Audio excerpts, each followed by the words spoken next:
In one of the most dramatic and suspenseful electoral episodes in Canadian history, a massive recount effort has gripped the nation, placing the fate of Prime Minister Mark Carney's government on a knife's edge. While Carney himself secured his seat in Nepean without contest, the real battle lies in the razor-thin margins of several key ridings across the country. These narrow results have left Canada teetering between a Liberal majority, a minority government, or even a renewed call to the polls. The most striking case emerged from Terrebonne, Quebec, where Liberal candidate Tatiana Auguste edged out Bloc Québécois and Coumban Nathalie Sinclair Desgagnés by a single vote, 23,352 to 23,351. This result pushed the Liberal tally to 170 seats, just too short of the 152 needed for a clear majority. However, that one-vote margin is now under challenge. A Bloc supporter has filed a legal complaint over a mail-in ballot that was initially discarded, but could potentially change the result or even force a by-election. Until that matter is resolved, the Liberal hold on Terrebonne remains highly fragile.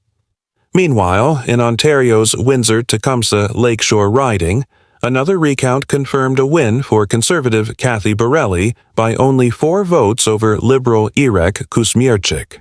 This keeps the Conservatives at 144 seats and the Liberals still clinging to 170. Should Kusmierczyk and the Liberal team succeed in contesting the result through the courts, their seat count could climb to 171, again bringing them just a breath away from majority status.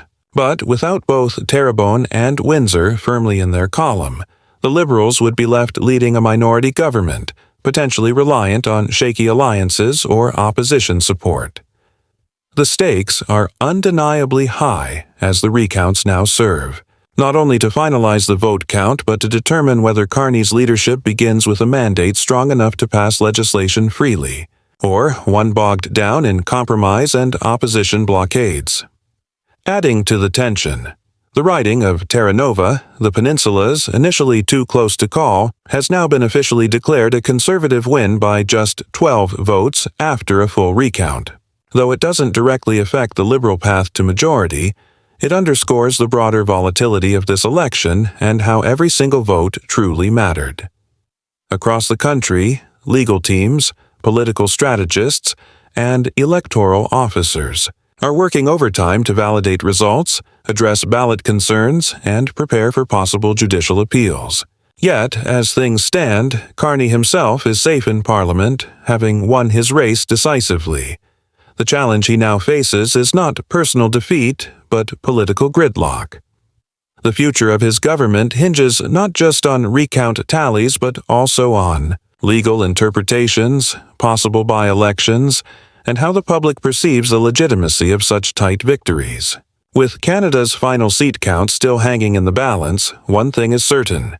This election has rewritten the rulebook on just how pivotal a single vote can be. In this tense and unprecedented moment, all eyes remain fixed on courtrooms and recount tables, waiting to see if Carney's bold leap into leadership will be backed by the full power of a majority or tested by the trials of minority rule.